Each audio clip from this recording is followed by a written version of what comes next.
अस्सलाम वालेकुम students. Hope you are all doing great. So हमारा बेसिकली फोर्थ जो है वो वीक चल रहा है। इससे पहले हम लोग जो हैं वो 6 लेक्चर कंप्लीट कर चुके हैं, जिसमें आपकी प्रेजेंटेशंस भी हुई हैं और मोस्टली जो है वो आपकी प्रेजेंटेशंस ली गई हैं डिफरेंट टॉपिक्स के ऊपर। क्योंकि आप लोग फर्स्ट सेमेस्टर में और आपको पता है कि हमें प्रेजेंटेशन जो है ना वो सेमेस्टर सिस्टम में एक इम्पॉर्टेंट जो है वो हमारा पार्ट होता है, जिसकी वजह से आपकी स्किल्स डेवलप होते हैं। इसलिए मैंने आपको उसी के प्रेजेंटेशन के साथ साथ आपको एक्सप्लेन किया चीज़ों को, पर लेकिन अभी जो है हमें पूरा का पूरा चैप्टर जो है मुझे आपको एक्सप्लेन करना है, जिसमें आपकी इन्वॉल्वमेंट सिर्फ सुनने की हद तक रहेगी। तो आपको ये जो आपको पता है कि पहले जो हमने जितने भी लेक्चर्स लिए हैं उसके अंदर हमें फिज़िकली हमारी अपीयरेंस होती है उसके अंदर। उस अपीयरेंस के अंदर क्या होता है कि हम क्वेश्चंस कर सकते हैं, टीचर से पूछ सकते हैं अगर आपको समझ नहीं आती। तो इसमें क्या होगा कि आपको डिटेल से एक लेक्चर मिलेगा 40-45 मिनट 50 मिनट्स जितने का भी होगा, वो जितनी भी उसकी ड्यूरेशन होगी।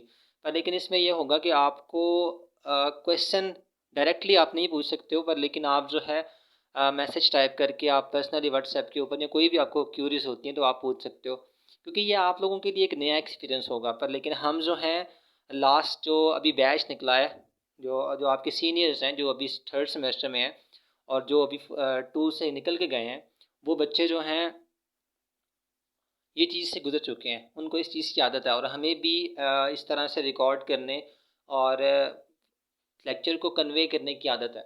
तो आप लोगों ने इस चीज़ को एक पॉजिटिव पॉइंट ऑफ व्यू से लेके चलना है, क्योंकि आपको पता है कोविड सिचुएशन है, जिसकी वजह से हम टाइम को यूटिलाइज़ करना चाह रहे हैं, वरना 2 महीने जो है वो वेस्ट हो सकते हैं। हो सकता है कि वो 2 महीने से ज़्यादा भी ड्यूरेशन हो सकती है इस चीज़ की, तो हमें इसका आइडिया नहीं है। तो इस वजह से हमें जो है उसको एक सीरीज़ को लेके चलना है, जो कि ऑनलाइन सीरीज़ है, जिसमें आपको ऑनलाइन लेक्चर्स प्रोवाइड होंगे।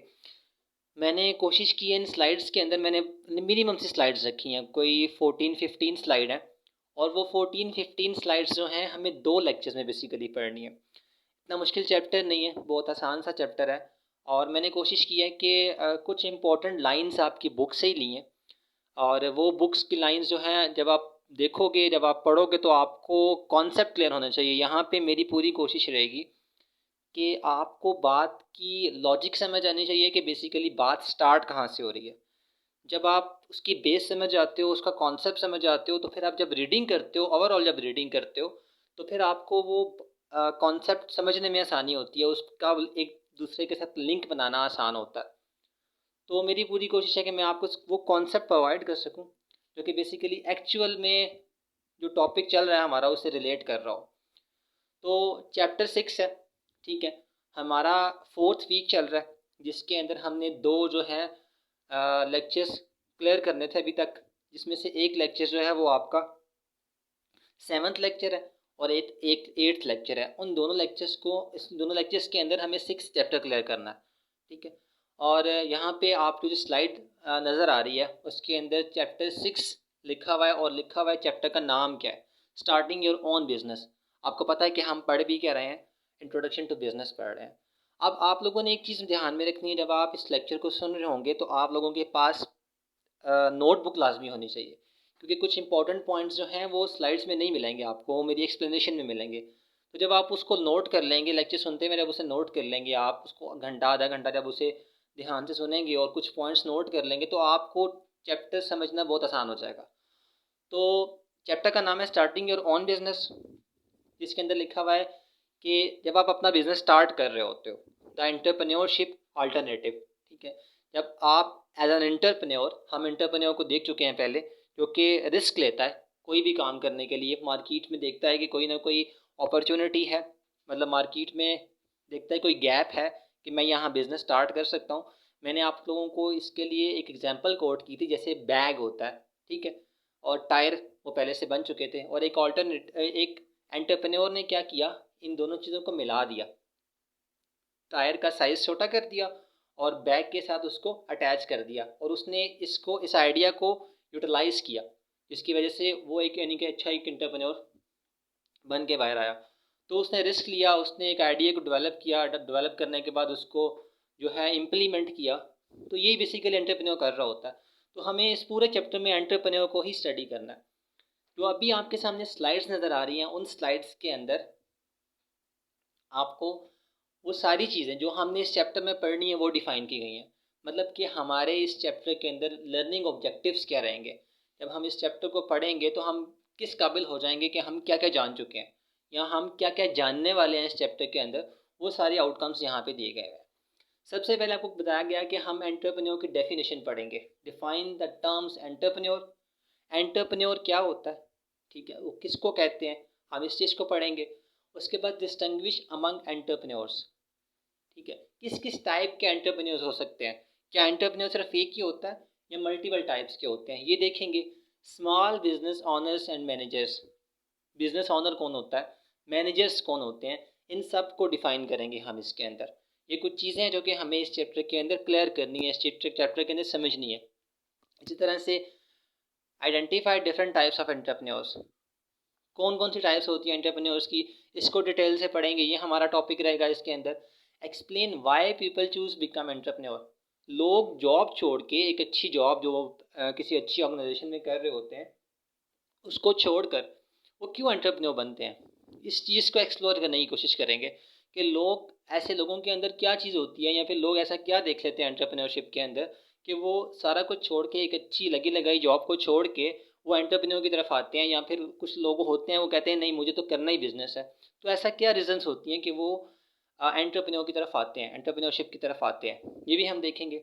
उसके बाद हमें देखना है कुछ फैक्टर, ऐसे factors, discuss factors that support and expand opportunities for entrepreneur, कि कौन कौन से फैक्टर्स होते हैं जो कि एंटरप्रेन्योर को एंटरप्रेन्योर की अपॉर्चुनिटीज़ को बढ़ाते हैं, कि एंटरप्रेन्योर को हेल्प करते हैं कि वो एंटरप्रेन्योर बने। क्योंकि हमें बिज़नेस वैसे तो बड़ा आसान लग रहा होता है कि 2 लाख 3 लाख लिए और अच्छे से कोई आइडिया लिया और उसको इम्प्लीमेंट कर दिया, पर लेकिन जब आप उसमें एक्चुअल जाके उसमें इम्प्लीमेंट करते हो पता फिर चलता है कि आप बिज़नेस कर रहे हो, किस तरह का बिज़नेस कर रहे हो और वो उसमें कितने सारे रिस्क होते हैं। पहले तो आपको लग रहा होता है बड़ा आसान है, मैं किसी के अंडर जॉब नहीं करूँगा, मैं एंटरप्रेन्योरशिप करूँगा। तो एंटरप्रेन्योरशिप कैसे अपॉर्चुनिटी को एक्सपैंड करता है, कैसे और किस तरह से उसको सपोर्ट होती है कि वो एंटरप्रेन्योरशिप की तरफ जाता है, कौन कौन से फैक्टर्स होते हैं जो उसे हेल्प करते हैं कि वो एंटरप्रेन्योर बने। इसके बाद आइडेंटिफाई पर्सनैलिटी, हमें देखना है कि क्या एंटरप्रेन्योर बाय बर्थ होता है, क्या उसको, या फिर मार्केट में आने के बाद या वो स्टडी करने के बाद। क्योंकि आप आगे जाके हमारी फील्ड के अंदर एंटरप्रेन्योरशिप एक पूरा का पूरा सब्जेक्ट है जो आपको ये चीज़ सिखाता है कि आप एंटरप्रेन्योर कैसे बन सकते हैं, क्या एंटरप्रेन्योर में क्या ट्रेड्स होते हैं, क्या खसूसियात होती हैं उसके अंदर, क्या कैरेक्टरिस्टिक्स होती हैं, और आप कैसे कैसे एक अच्छा आइडिया बना सकते हैं, कैसे कैसे एक अच्छे आइडिया को इम्प्लीमेंट कर सकते हैं, कैसे कैसे आप जो है एक अच्छे सक्सेसफुल एंटरप्रेन्योर बन सकते हैं। तो हमें यहाँ पे ये भी चीज़ क्लियर करनी है कि एक अच्छे एंटरप्रेन्योर के अंदर, एक अच्छा एंटरप्रेन्योर जो होता है उसकी पर्सनैलिटी कैसी होती है, उसके अंदर क्या कैरेक्टरिस्टिक्स होती हैं और कैसे वो उन कैरेक्टरिस्टिक्स को यूज़फुल बना सकता है, एक सक्सेसफुल एंटरप्रेन्योर बन सकता है। इसके बाद क्या है, summarise the process of starting a new venture. ठीक है, आप एक एंटरप्रेन्योर बन गए हो, आपने एक आइडिया डेवलप कर लिया है, ठीक है, एक आइडिया डेवलप कर लिया, अब आपने उसको इम्प्लीमेंट करना है, आपने उस नया वेंचर बनाना है। तो नए वेंचर के अंदर क्या आप नया आइडिया ही लेते हो या फिर आपके पास कोई और भी ऑप्शंस होती हैं, नया कोई भी नया वेंचर का मतलब यहाँ पे नया बिजनेस है। जब भी आप कोई नया बिजनेस स्टार्ट करते हो या नया वेंचर स्टार्ट करते हो तो उसका प्रोसेस क्या होता है, हम इसे भी इंशाल्लाह पढ़ेंगे। Then explain how organisation promote entrepreneurship, अब किस तरह से गवर्नमेंट या डिफरेंट अदारे जो हैं एंटरप्रेन्योरशिप को प्रमोट कर रहे हैं। क्या हमारे मुल्क के अंदर गवर्नमेंट जो है इस चीज़ को लेके चल रही है कि हमारे मुल्क के अंदर एंटरप्रेन्योर्स बने। डेफिनेटली अब जो पीटीआई की गवर्नमेंट है इन्होंने एक चीज़ स्टार्ट की है कि लोग हमसे कर्जा लें एक स्पेसिफिक अमाउंट के अंदर और अपना अपना बिजनेस स्टार्ट करें। क्योंकि जब बिजनेस बढ़ता है ना मुल्क के अंदर तो मुल्क की इकोनॉमी स्ट्रांग होती है और लोग जॉब करने के बजाय इस चीज़ को, मतलब एक एंड अगर वो अच्छा बिजनेसमैन बन गया तो वो 100 जॉब्स क्रिएट कर सकता है, थाउजेंड ऑफ जॉब्स क्रिएट कर सकता है कल को। तो गवर्नमेंट चाहती है कि वो हमसे ये चीज़ ले कि अपने आइडियाज़ को इम्प्लीमेंट करें और ख़ुद जो है वो इंडिपेंडेंट हो, इंस्टेड ऑफ कि किसी के ऊपर डिपेंड ना कर रहे हो जॉब के लिए। तो ये चीज़ गवर्नमेंट जो है वो इस तरह की कोशिश कर रही है या नहीं कर रही। तो सबसे पहले हमने देखा है कि हमें डेफिनेशंस पढ़नी है इसके अंदर एंटरप्रेन्योर की और डिस्टिंग्विश करना है एंटरप्रेन्योर कौन होता है और स्मॉल बिजनेस क्या होता है और मैनेजर्स क्या होते हैं। उसके बाद डिफरेंट टाइप्स देखनी है एंटरप्रेन्योर की क्या होती हैं और लोग एंटरप्रेन्योर बनना क्यों पसंद करते हैं, क्यों बनते हैं लोग एंटरप्रेन्योर। उसके बाद कौन कौन से फैक्टर हैं जो कि सपोर्ट करते हैं कि एंटरप्रेन्योर बना जाए। उसके बाद आइडेंटिफाई पर्सनैलिटी, कौन कौन सी पर्सनैलिटीज़ होती हैं, कौन कौन सी ट्रेड्स होती हैं, कौन कौन सी करेक्टरिस्टिक्स होती हैं किसी भी अच्छे एंटरप्रेन्योर के अंदर, वो देखेंगे। Summarise the process of starting a new venture, और हमें देखना है कि किस तरह से नया बिजनेस स्टार्ट किया जाता है और किस तरह से उसको लेके चला जाता है। तो हम इसके दो दो टॉपिक्स को लेके चलेंगे, ताकि मैं कोशिश करूँगा जिस 3 या 4 टॉपिक्स जो हैं इस लेक्चर में हम क्लियर करें, और नेक्स्ट जो है पूरे लेक्चर के अंदर वो 4 या 3 या 4 जो हमारे रिमेनिंग रह जाएंगे हम उसे क्लियर करें।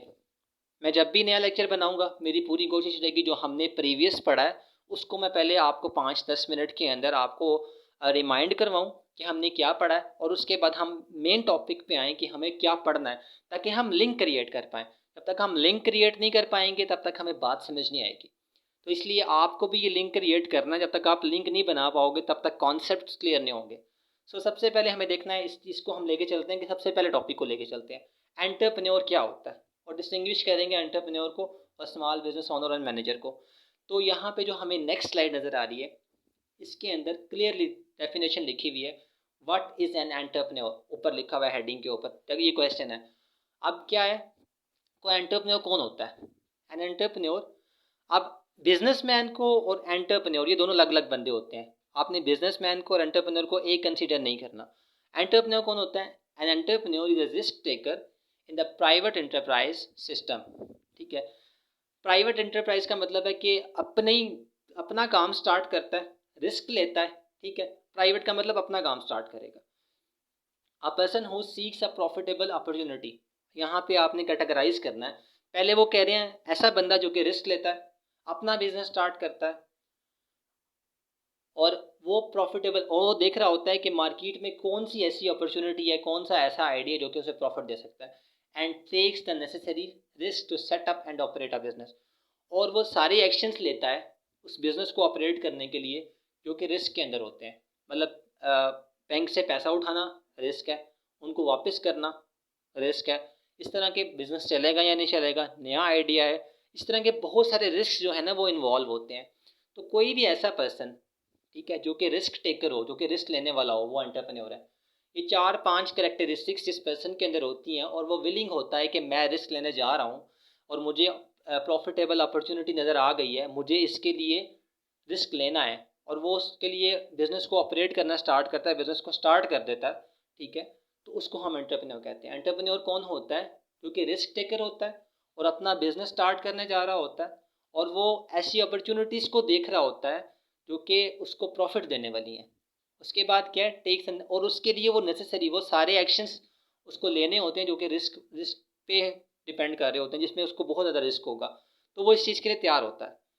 तो एंटरप्रेन्योर वो पर्सन होता है जो कि अपना बिजनेस स्टार्ट करेगा, रिस्क लेगा किसी ऐसी प्रॉफिटेबल अपॉर्चुनिटी के लिए जिसमें वो सारे रिस्क उसको जो है फेस करने पड़ेंगे, जो बिजनेस में स्टार्ट में उसको देने लगेंगे बेसिकली।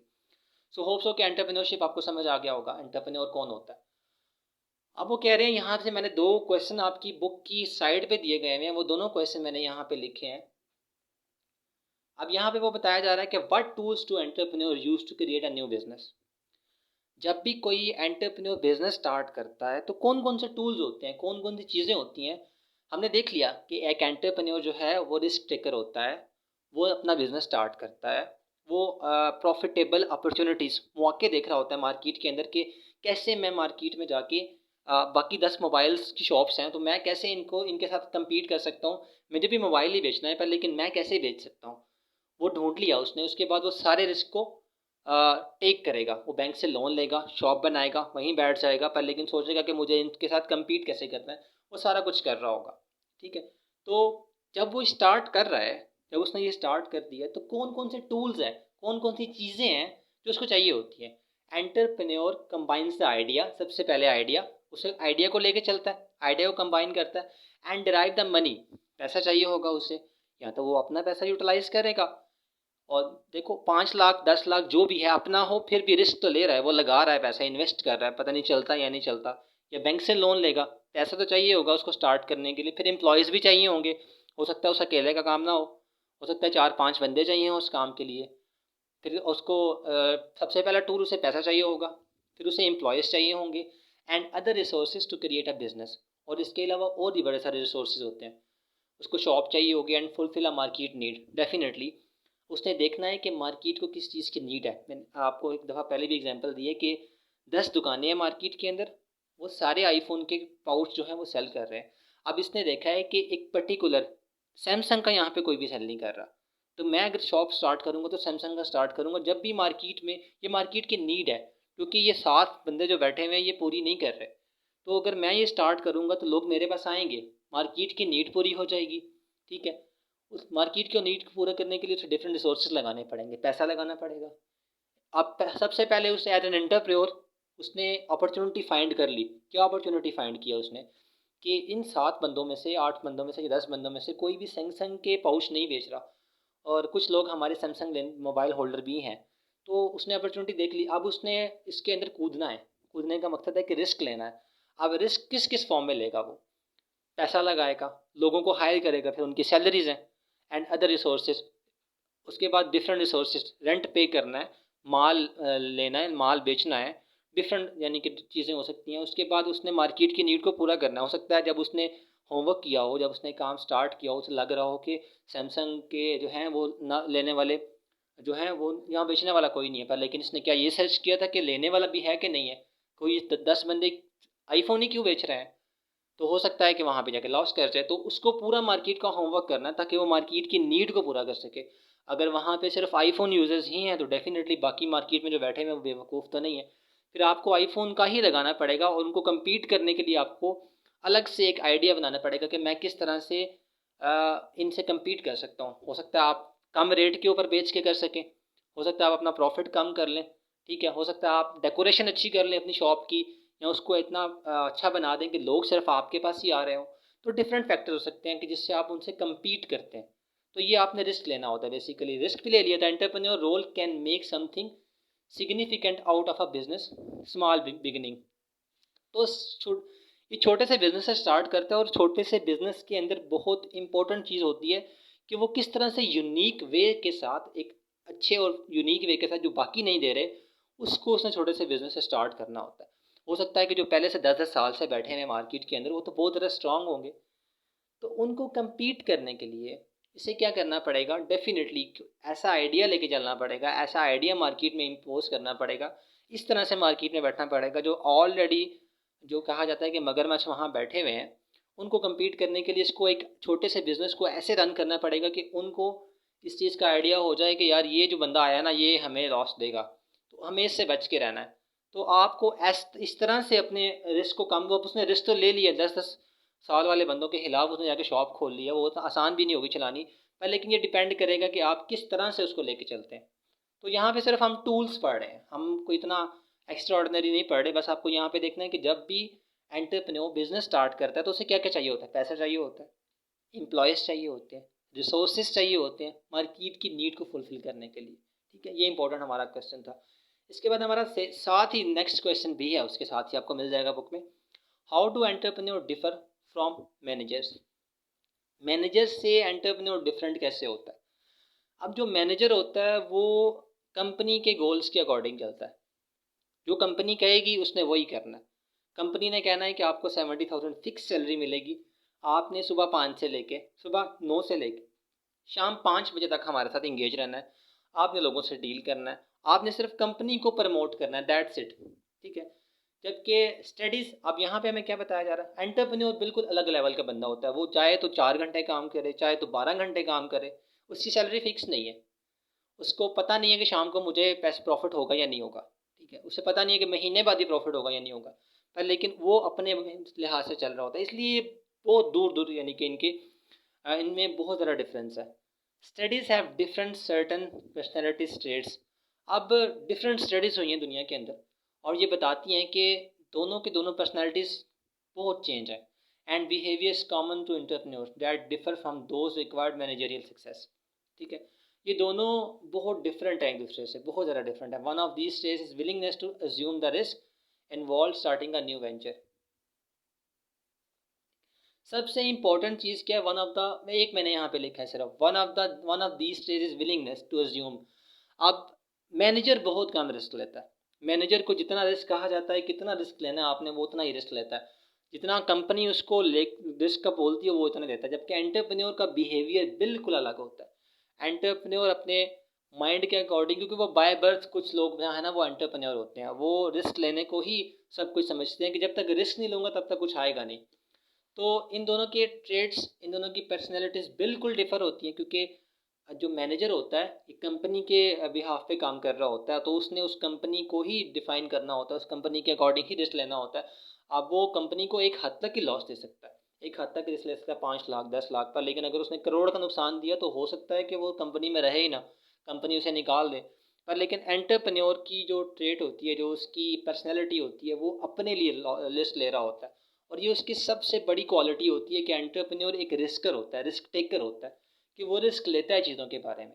जब भी वो कुछ भी स्टार्ट करता है तो वो प्रिपेयर्ड रहता है इस चीज़ के लिए कि मुझे रिस्क लेना है। ठीक है। उसके बाद बस मैं आपको ज़्यादा नहीं पढ़ाऊँगा इसके अंदर, मैं आपको पार्ट्स में बेसिकली लेक्चर प्रोवाइड करूँगा। ठीक है।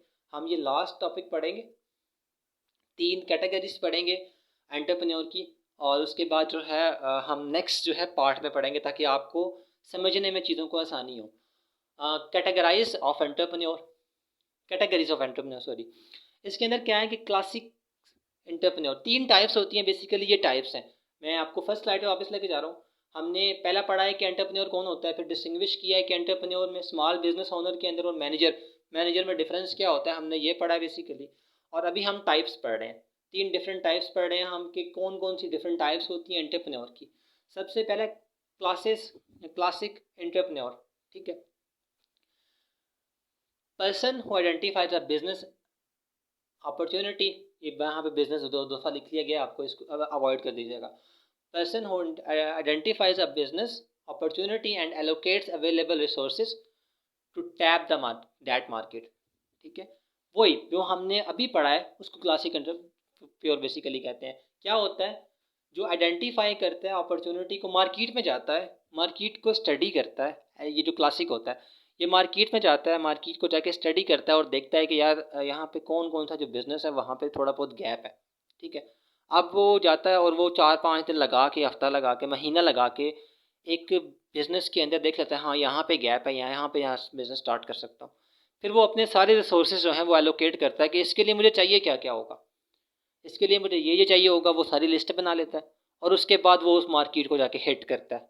ये बेसिकली कौन सा होता है, क्लासेस एंटरप्रेन्योर होता है, फर्स्ट वन। उसके बाद सीरियल एंटरप्रेन्योर क्या होता है। ठीक है। सीरियल का मतलब होता है कि उसका ऑलरेडी कोई एक ऐसा एंटरप्रेन्योर जिसका पहले से बिजनेस चल रहा है। सपोज कर लें कि उसने शू की कंपनी में स्टार्ट कर लिया, पहले उसने 3 साल 4 साल लगा के बहुत अच्छे से उसको स्टैब्लिश कर लिया है उसने। अब वो कहता है कि ठीक है, अब मैं तो जेंट्स शूज़ बेच रहा था, अब मुझे देखना है लेडीज़ शूज़ को मैं कैसे हिट कर सकता हूँ। तो वो बिजनेस के थ्रू बिजनेस निकालता चला जाता है, इसको हम कहते हैं serial entrepreneur. Person who start one business, पहले एक को स्टार्ट करता है, रन इट, चलाता है, and then starts and runs additional business in sections. ठीक है। जैसे ही वो समझता है कि मेरा 3-4 साल बाद ये बिजनेस स्टेबल हो गया, वो नेक्स्ट में हिट कर जाता है, फिर उसको चलाता है, उसको एक सक्सेसफुल बिजनेस बनाता है। उसके बाद जैसे ही उसने देखा कि हाँ ठीक है, मैंने लेडीज़ को भी हिट कर लिया, अब मुझे बच्चों के जो है शू को या इस तरह की चीज़ों को हिट करना है, तो वो स्टेप बाय स्टेप चला जाता है। इसको हम सीरियल एंटरप्रेन्योर कहते हैं कि पहले एक बिजनेस को स्टार्ट करता है, उसको स्टेबल करता है, रन करता है, स्टेबल करता है, फिर उसी की तरह के दूसरे बिजनेस को स्टार्ट करता है, रन करता है, स्टेबल करता है, फिर नेक्स्ट पे चला जाता है। तो इसको हम कहते हैं सीरियल एंटरप्रेन्योर, जो कि एक बिजनेस पे खड़ा नहीं होता। इसी तरह से सोशल एंटरप्रेन्योर कौन होता है, सोशल एंटरप्रेन्योर वो जो होता है, जो ये स्पेशल होते हैं, ये आपको बहुत कम मिलते हैं। क्यों? क्योंकि ये सोसाइटी के बारे में सोच रहे होते हैं, ये सोसाइटी की प्रॉब्लम्स को सॉल्व करने के बारे में सोच रहे होते हैं। ये देख रहे होते हैं कि हाँ यार ये एक सोसाइटी है, यहाँ पे मसला है कि ये पानी बहुत दूर से भर के लेके आते हैं, तो क्यों ना मैं ऐसी कोई कंपनी बना दूँ कि अगर इनको जाने में जो है ठीक ठाक टाइम लगता है और उनका 100 रुपीज़ का खर्चा आता है, तो मैं गैलन भर के इनके घर के पास ले आऊँ और इनको 50 का सेल कर दूँ। जो उनका 100 रुपये जाने का लगता है वो 50 से डेफिनेटली मेरे से लेंगे, इनका जाने का खर्चा बच जाएगा, इनका टाइम बच जाएगा, तो सोसाइटी की एक नीड पूरी हो जाएगी, लोग मेरे से लेना भी पसंद करेंगे।